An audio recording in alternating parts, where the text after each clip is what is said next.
En examinant le principe des vainqueurs, nous devons remarquer deux choses. Quand le corps tout entier faillit, Dieu choisit quelques personnes pour prendre position en faveur de tout le corps. Dieu demande à ce reste d'exécuter ses ordres afin que, par ce petit nombre, il puisse plus tard en atteindre beaucoup.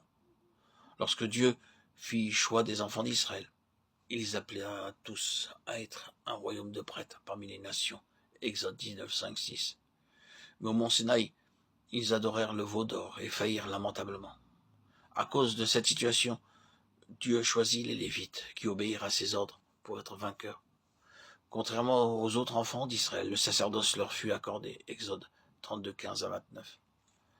Lorsque Dieu œuvre, il travaille premièrement en quelques-uns. Il œuvre à travers eux pour un plus grand nombre. Pour sauver les enfants d'Israël, Dieu a sauvé premièrement Moïse. Il a fait sortir Moïse d'Égypte avant la délivrance des enfants d'Israël.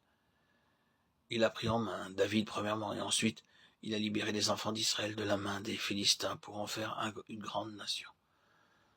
Tout but spirituel est donc atteint par des moyens spirituels.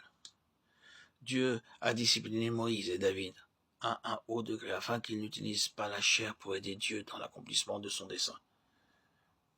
Dieu tout d'abord a gagné 12 personnes et ensuite 120, ainsi fut formée l'Église. Le principe des vainqueurs est donc le suivant. Dieu appelle un petit nombre pour accomplir son œuvre en faveur et pour le bien du plus grand nombre. Quelques-uns répondent à l'appel de Dieu afin qu'un grand nombre reçoive la vie. Dieu plante la croix dans le cœur de quelques-uns. Il les conduit à accepter le principe de la croix extérieurement et intérieurement en vue de libérer la vie pour les autres. Dieu a besoin de canaux pour que sa vie puisse jaillir en faveur d'autres. Dieu a placé les prêtres dans une position de mort afin de frayer aux enfants d'Israël une route vivante, afin qu'ils puissent vivre. Les prêtres furent les premiers à marcher dans l'eau et les derniers à en sortir. Ils représentent les vainqueurs de Dieu. Aujourd'hui, Dieu cherche une compagnie de personnes qui, à l'image des prêtres du récit biblique, marcheront dans l'eau, entreront dans la mort, accepteront la discipline de la croix, se tiendront sur le terrain de la mort en vue d'ouvrir une route vivante en faveur de l'Église. Si Dieu nous place dans la mort, c'est pour donner la vie aux autres. Les vainqueurs de Dieu sont les pionniers de Dieu.